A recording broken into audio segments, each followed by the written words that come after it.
이번 시간에는 이제跨境 전자상무, 이제跨境 땐상이라 하는 글로벌 전자상거래 또는 국경 간 전자상거래, 크로스보드 트레이드에 대해서 이제 말씀드리겠습니다.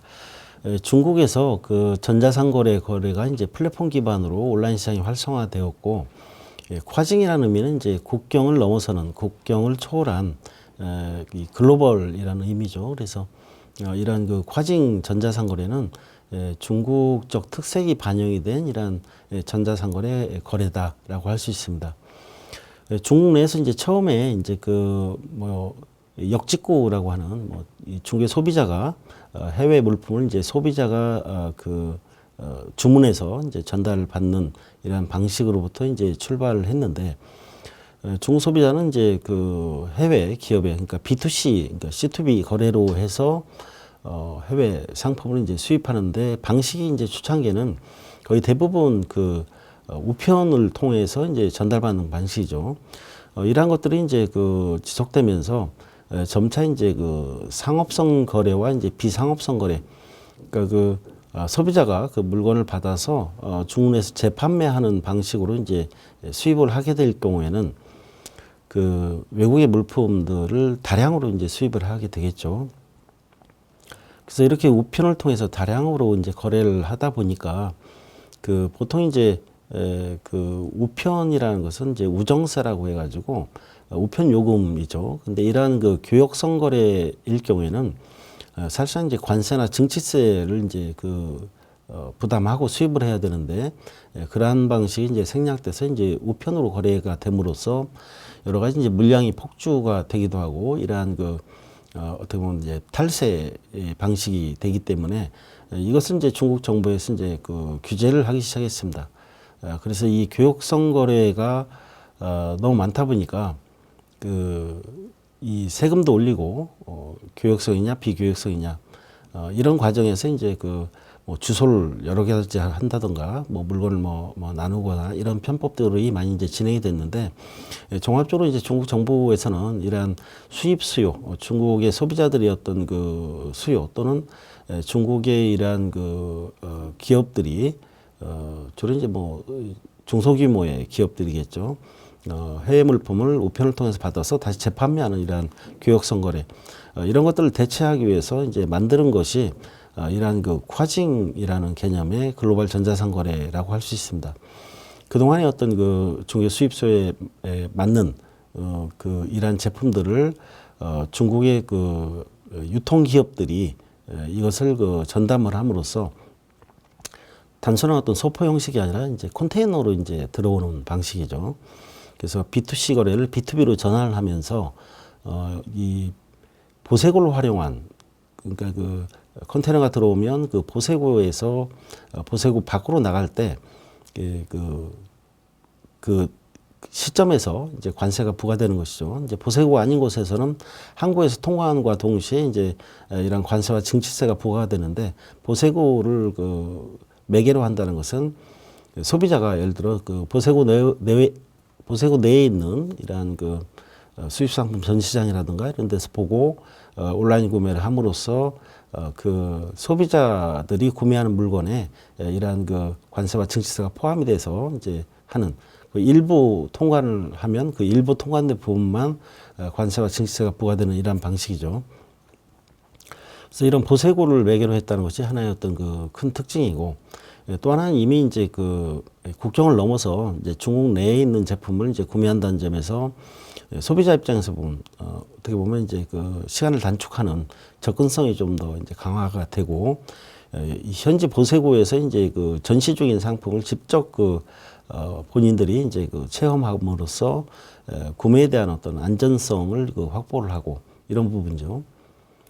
나아가서 이제 이러한 유통기업이 이제跨境 방식으로 거래되는 B2B 컨테이너에 대해서는 기존 일반 무역의 관세와 과거에는 뭐 17%의 증치세 점점 낮아져서 이제 뭐 13%까지도 이제 가고, 이러한 증치세와 관세를 부과하는 이러한 방식에서 벗어나서 전반적으로 이제 통일세도 이제 점점 낮아지고 있는데, 뭐 9%대 정도의 어떤 관세만 부과함으로써 수입하는 기업의 부담을 덜어주고, 이것이 이제 가격에도 반영이 됨으로써 그 적절한 가격과에서 소비자들이 구매할 수 있는 이러한 제도죠. 그래서 B2C 거래의 B2B 전환, 그리고 보세고를 매개로 한 이러한 그 거래, 그리고 중국 내 그 이 보세고와 시범고에서 이러한 그 거래가 이루어질 수 있도록 이제 촉진을 하고, 이것을 또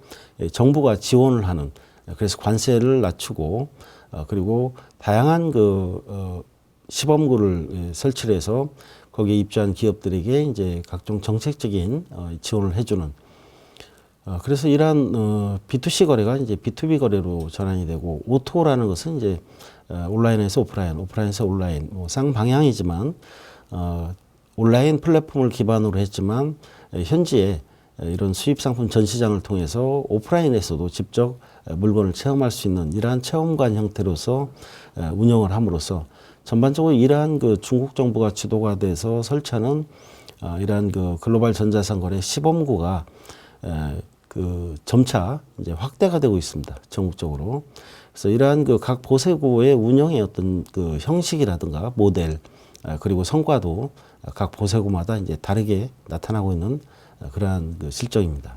이러한 국경 간 전자상거래가 그 점차 이제 그 증가가 되고, 세금 문제라든가 그 다양한 신속한 통관, 이런 정책적인 지원을 하게 되고, 낮은 세율을 적용함으로써 그동안 이제 불법적으로 거래되는 이러한 따이공, 이게 그 하나의 어떤 사람이 물건을 가지고 이제 그 전달하는 선박을 통해서 그 사람이 매개가 돼서 거래하는 이러한 거래 방식, 그리고 이것을 불법화함으로써 이제 그 이러한 정상적인 상거래가 이제 활성화되는 그러한 그 계기로 만들고, 그리고 이제 폭주하는 이러한 그 전자상거래를 통한 어떤 그 교역성 거래, 우편을 통한 거래를 그 줄일 수 있는, 그리고 이제 탈세를 방지할 수 있는 이러한 방식으로서 적극 활용이 됐고, 이건 이제 수입 수요뿐만 아니라 수출에도 이제 작용이 됩니다. 그래서 글로벌 전자상거래를 위한 해외의 이 중국의 독자적인 어떤 이러한 그 물류창고 개설이라든가 이런 것들을 통해서 수출입 쌍방향으로 글로벌 전자상거래가 이루어지고 있다는 것입니다. 그래서 종합 그 시범구라는 전자상거래, 국경 간 전자상거래의 그 시범구역이 정부 주도로 계속 확대가 되고 있는데, 2012년에 처음으로 이제 그 상하이, 충칭, 항저우, 닝보, 정저우, 광저우, 선전, 텐진을 시범 도시로 이제 지정을 했죠. 특히 여기서 이제 항저우라든가 정저우, 광저우 지역이 이러한 그 전자상거래가 굉장히 활성화된 이러한 지역이죠. 항저우는 뭐 알리바바 본사도 있지만 그 다양한 플랫폼 기업이 입주하여 중국 그 플랫폼 비즈니스의 뭐 메카라고 할 정도의 이러한 그 규모와 그 실적을 내고 있고, 정저우 지역은 이제 그 2008년 글로벌 경제 위기 이후에 중서부 내륙으로 시장이 확대되는 동시에 이 정저우 지역이 이제 굉장히 그 부상을 하는 이런 그 중부 지역의 요충 지역이다 하는 것이고, 이 정저우 지역은 또 내륙 보세고를 계속해서 이제 확장을 하는 이러한 곳이죠.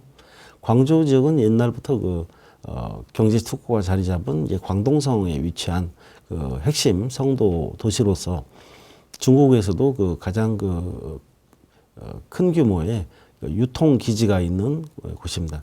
유통의 중심 광저우. 그래서 그 전반적으로 그 이러한 도시들이 점차 정부 주도로 그 시범 도시가 이제 확대가 되고, 각종 정책이 또 발전하고 있습니다. 통관이라든가 뭐 배송이라든가 보세구 정책이라든가 여러 가지 시범구에 대한 어떤 우대 정책이 계속 발전되어서 적용이 되고 있는 이러한 실정입니다.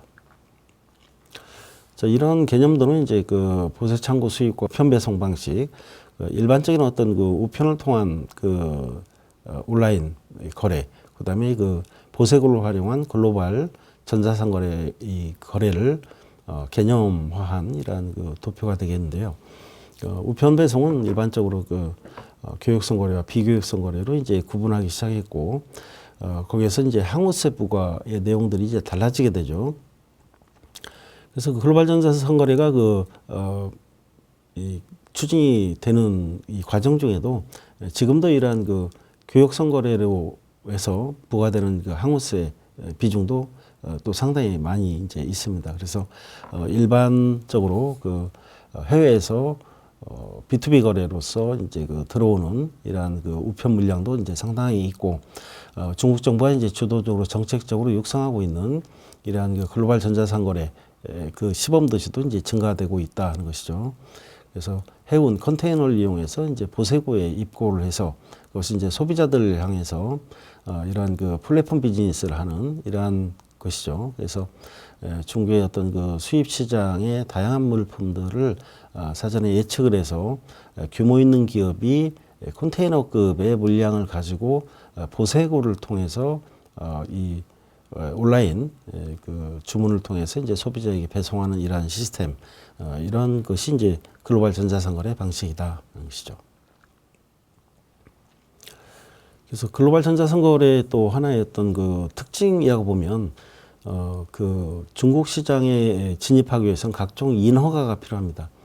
화장품도 이제 사전 허가가 이제 필요하고, 그런데 이제 화장품 같은 경우는 이제 사전 허가에서 이제 사후 그 허가, 먼저 이제 중국 경내에 진입을 하고 사후에 그 허가를 받는 것이죠. 그렇지만 이제 허가가 있어야 된다는 것이고, 이 글로벌 전자상거래를 활용하면 역시 이제 이 물품이 먼저 이제 시장에 진입을 할 수 있습니다. 사후에도 이제 그 이러한 그 허가 부분을 그 서티를 이제 받는 것이 중요하지만, 일단은 그 선 허가를 받지 않고 중국에 진입하는 방식으로서 글로벌 전자상거래가 또 활용이 되고 있다는 것이죠. 예를 들어 뭐 인삼 제품 같은 경우는 상당히 그 허가가 그 나오는 기간이 길고, 그렇죠. 그렇지만 이제 이러한 인삼 제품들도 글로벌 전자상거래跨境 무역을 통해서 현지에 전시되고 소비자의 주문을 받아서 이제 판매가 가능한 이런 제도로서 이제 활용하고 있죠. 그래서 이제 한국의 기업 입장에서 보면은 이 글로벌 전자상거래 거래에서는 중국 기업과의 B2B 거래이지만 일반 무역과는 다른, 뭐 일반 무역 같은 경우에는 이제 결제가 TT 현금이라든가 그리고 이제 그 LC 은행을 매개로 한 LC 거래가 주로 활용이 되죠. 그렇지만 국경 간 전자상거래는 해당 지역마다 그러한 운영 정책이 다르지만 그 물건을 먼저 수출하고 그리고 거기에서 이제 판매된 이번 달에 판매된 금액에 대해서 다음 달에 그 결제가 되는, 그러니까 결제 시스템이 지역마다 다르지만 이렇게 이제 한 번에 그 즉시 결제들은 일반 무역 형태와 많이 다르게 운영이 되고 있다 하는 것도 이제 기업이 그 각 지역별 모니터링을 해야 될 하나의 과제라고 할 수 있습니다.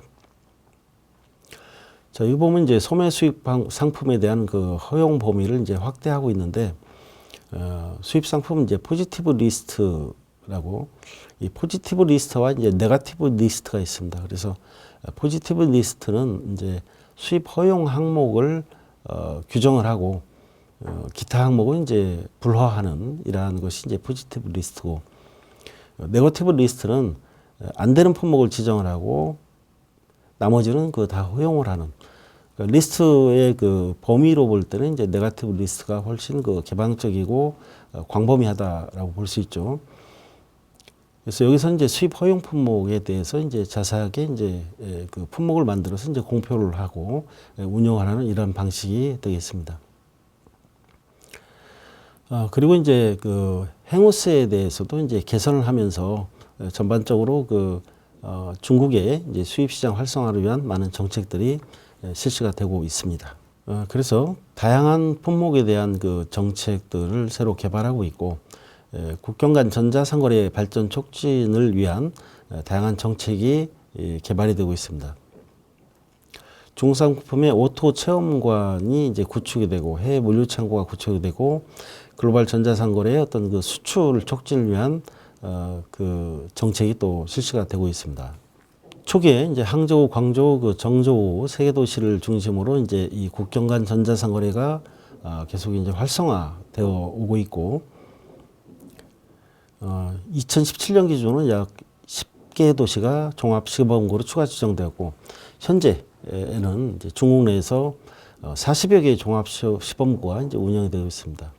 2017년에는 약 10개 도시가 종합 시범구로 추가 지정되고 거의 매년 이러한 도시들이 이제 확대가 되고 있고 현재 중국 내에는 40여 개의 종합 시범구가 지정되어 운영이 되고 있습니다. 중국의 국경 간 전자상거래 교역액과 전자상거래 비중이 계속해서 이제 증가가 되고 있죠. 이제 큰 폭으로 확대되고 있는 부분에서 중국의 전체 무역에 차지하는 이러한 국경 간 전자상거래 비중, 수출입을 다 이제 합친 그런 교역액이죠. 빠른 속도로 발전하고 있는 것을 볼 수 있습니다. 이것은 이제 중국 글로벌 전자상거래 거점 진출 전략 간담회 한밭대에서 가족 기업들 대상으로 해서 간담회를 이제 주관을 했고 여기 이제 중국의 시범구에서 직접 와서 설명을 하고 이때는 이제 다롄 대련의 지역에 있는 콰징 시범구에서 주임 대표가 이제 스태프들과 와서 정책을 설명하는 이러한 자리가 되겠습니다. 이거는 이제 다롄 그리고 이제 선양 대련과 심양 지역의 동북 지역의 콰징 시범구를 방문을 해서 기업체들이 이제 현지에서 이제 교류를 하는 그러한 모습입니다. 이 사진은 이제 심양, 선양의 콰징 모습입니다. 다롄과 이제 선양의 어떤 모델은 또 다른데 다롄이 이제 정부가 주도하는 그러니까 정부가 이제 개발구에서 이러한 것을 조성해서 중국의 유통기업들을 입주시키면서 콰징 무역을 활성화하는 이러한 모델이고 심양, 이 선양 지역은 민간 기업이 주도가 돼서 정부의 인프라를 활용을 해서 이러한 콰징 시범구를 조성하는 그러한 어떤 모델이 되겠습니다. 중국 시장으로 가는 지름길 콰징이라고 했지만 콰징 자체는 이제 일반 무역과 다르게 활용할 수 있는 장점들이 많이 있습니다. 그리고 거래관계라든지 콰징의 시범구에 이러한 하나의 어떤 운영 시스템 이런 것들을 모니터링할 필요가 있지만 중국으로 진출하는 어떤 좋은 창구로서 활용할 수 있다는 것이죠. 특히 이제 건강식품이라든가 화장품이라든가 이러한 기업들이 중국 내 진출할 때 허가를 먼저 이제 취득하지 않고서도 이런 콰징을 통해서 중국 소비자에 접근할 수 있는 이러한 창구가 되고 있다 하는 것이죠. 이것이 이제 다롄 지역의 이러한 콰징 시범구의 모습입니다. 마치 백화점과 같이 콰징으로 수입된 물건들을 전시를 해놓고 소비자들이 이제 이것을 보면서 이 물건의 제품에 대해서 보다 이제 접근성을 강화한 상태에서 체험하는 하나의 오토 체험관이죠. 그래서 여기서는 이제 직접 진열된 문품을 구매를 할 수는 없고 진열된 문품들은 이제 하나의 샘플로서 되어 있고 여기에서 이제 바로 온라인 주문을 해서 기업체가 이제 배송을 받아서 구매를 하는 이런 형태입니다. 구매와 동시에 이제 세금, 세관, 관세죠. 그리고 이제 증치세, 수입 부가세가 이제 함께 결산이 돼서 나오는. 그래서 이제 수입한 기업으로 볼 때는 구매와 동시에 이런 기업이 부담해야 될 관세와 증치세가 소비자가 구매와 함께 부담을 하기 때문에 이제 기업의 부담이 줄어드는 이러한 시스템이죠. 진열된 이 상품의 이 모습입니다. 이것은 이제 우리 한밭대학교의 링크사업단 관계자들과 이제 같이 함께 현지에 가서 교류한 우리 기업들의 어떤 사진입니다. 그래서 여기 보면 이제 라핑고라고 해서 이제 라는 이제 맵다, 매운 사과, 핑고, 매운 사과. 이것이 이제 다롄에 입주한 이러한 중국의 하나의 어떤 플랫폼 기업입니다. 그래서 그 당시 이제 비교적 이제 성장이 원활하게 되고 있는 이러한 회사가 되겠습니다. 여기는 이제 현지의 코트라 관장과 함께 라핑고의 기업 관계자 그리고 다롄의 경제개발구에 관련된 사람들 그리고 우리가 진출한 한국 기업들이 함께 현지 진출에 관한 중요한 정보를 교류하고 소통하는 이런 회식 만찬의 그 사진이 되겠습니다. 이런跨境 전자상거래가 갖고 있는 어떤 장점 중에 하나는 이제 플랫폼 기반의 온라인 비즈니스이기 때문에 그 지역적으로 가까운 이런 연해 지역을 넘어서서 보다 이제 블루오션이고 2008년 이후에 확대되고 있는 중국의 그 중부 지역, 서부 지역 그리고 동북 지역에 대한 진출의 어떤 거점화를 통해서 이 거리적으로 좀 진입이 좀 힘들고 네트워크가 잘 연결하기가 힘든 이러한 중서부 내륙 지역에까지 이제 진출할 수 있는 것은 그 지역에 설정된 이跨境 플랫폼 관련된 시범화 기지를 통해서 들어갈 수 있는 이러한 방법이 있기 때문에 이跨境 무역은 중국의 중서부 지역 또는 동북 지역에 진출하는 하나의 교두보로서 활용할 수 있다는 그 장점이 있습니다. 이 지도상에 보면 이제 중부 굴기라고 되어 있는 이 산서, 하남, 호북, 호남, 안휘, 강서 이러한 6개 성이 이제 중부 지역이죠. 그래서 이제 중부 지역 간에 이제 서로 연합해서 중국의 중앙 정부의 그 정책을 이끌어내는 이러한 그 채널이 이제 가동이 되고 있죠. 그래서 연해 지역 바닷가에 있는 이 성에 비해서 바로 인접한 이 성들이 발전이 연해 발전 전략에 소외되면서 발전이 이제 늦어지고 그것이 이제 점차 중부굴기를 통해서 그리고 2008년 이후에 이제 이러한 중서부 내륙 시장의 어떤 이러한 육성에 힘입어서 가장 큰 혜택을 본 것이 이제 중부 지역이죠. 중부 지역.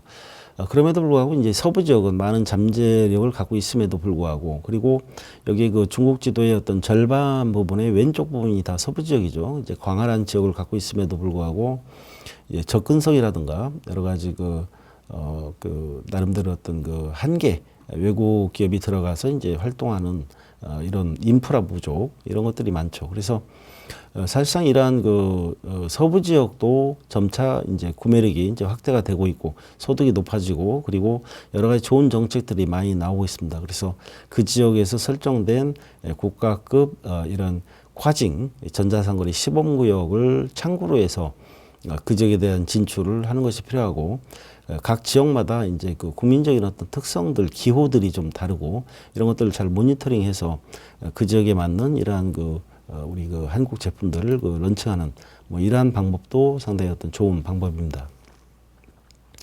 그래서 이제 서부 지역은 1대1로라는 2014년부터 시작된 중국의 하나의 어떤 새로운 통상로 개척, 중국 주도의 통상로 개척이 결과적으로 이제 중국의 시안 서부 지역을 넘어서 중앙아시아, 카자흐스탄을 거쳐서 우즈베키스탄, 사마르칸트 이런 과거의 통상로를 복원하면서 서남아시아, 아랍권, 아프리카, 유럽까지 가는 이러한 광활한 개발도상국 위주의 어떤 시장을 중국 주도로 이제 하나의 개척하고 연계하는 이러한 작업이죠.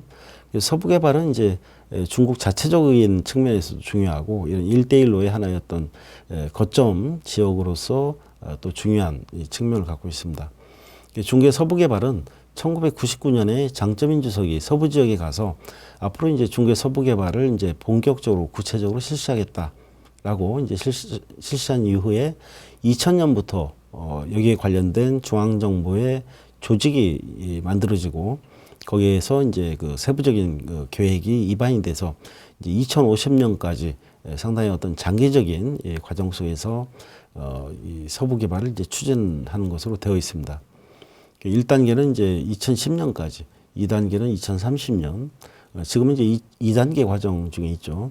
3단계는 이제 2050년까지로 해서 전반적으로 이제 서부 지역의 거점 도시를 활성화시키고 거점 도시 간의 어떤 이러한 물류 인프라를 또 구성을 하고 점차적으로 이제 이러한 도시 간의 네트워크를 통해서 인접 소도시를 개발하고 전반적인 생활 수준이나 소득을 끌어올리면서 외국인 투자를 유치해서 경제를 활성화하는 뭐 이런 부분이 서부 개발의 어떤 중요한 어떤 전략적인 과제 목표로 되고 있죠.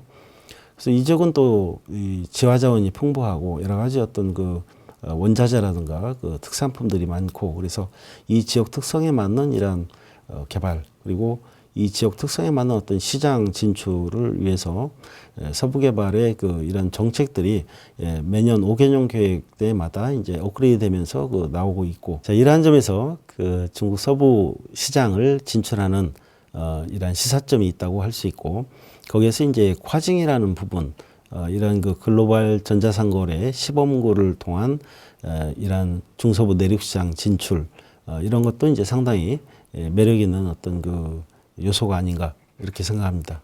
이상입니다.